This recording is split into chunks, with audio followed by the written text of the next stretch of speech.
औज़ु बिल्लाहि मिनश्शैतानिर्रजीम बिस्मिल्लाहिर्रहमानिर्रहीम। जनाब, आज जो मैं आपको बताना चाह रहा हूँ नुस्खा, वो मैदा के जुमला अमराज़ के लिए। ठीक है जी। मैदा के जुमला अमराज़ में से कोई भी आपको मैदे का दर्द है, गैस है, टर्बल है, कब्ज़ है, हर हवाले से ये री पे भी काम करेगी। ठीक है जी। तो बिल्कुल आसान है, आप बनाएं। मैदा तंदुरुस्त तो इंसान तंदुरुस्त। मैदा ऐसी चीज़ है कि जिसको जो आपके पूरी बॉडी को जो है ना, यहीं से ग़िज़ा जाती है, या फिर यही जो है ना मैदा अगर आपका फिट है तो आप ठीक हैं। काफ़ी सारी बीमारियां ऐसी हैं जो मैदे की प्रॉब्लम की वजह से आती हैं। ठीक है जी। तो आज का नुस्खा मैदे के जुमला अमराज के लिए। करना क्या है जी, आपने सौंफ लेके उनको कूट के उनके बीच में जो मगज़ होते हैं वो लेने हैं, तकरीबन 45 ग्राम। ठीक है जी। रेवंद खताई तकरीबन आपने 35 ग्राम लेना है। ठीक है जी। दाना इलायची कलां ये 25 ग्राम तकरीबन आपने लेना है। ज़ंजबील ये भी 25 ग्राम।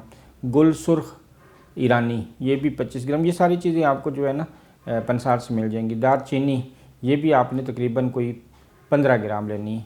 और इसके अंदर 150 ग्राम पूरे नुस्खे के अंदर 150 ग्राम जो है ना आपने चीनी डाल लेनी है। ठीक है नहीं।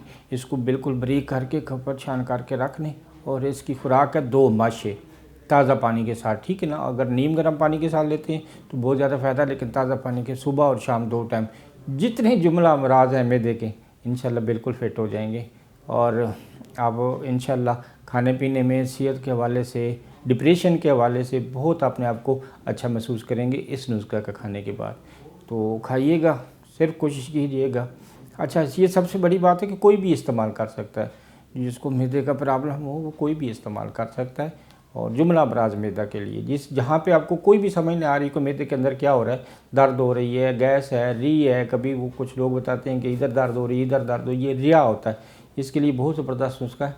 2 माशिके लगभग नीम गर्म पानी से इस्तेमाल करें और इंशाअल्लाह जो खाएँगे वो हज़म होगा। इससे पहले कि मैं आपसे इजाज़त मांगूँ, आप जो है ना इसको मेरे चैनल को सब्सक्राइब कर दें, लाइक कर दें और आइकॉन का बटन दबा दें ताकि मेरी हर आने वाली वीडियो आप तक पहुँच सके। हकीम जमशेद को इजाज़त दीजिएगा। अल्लाह हाफ़िज़।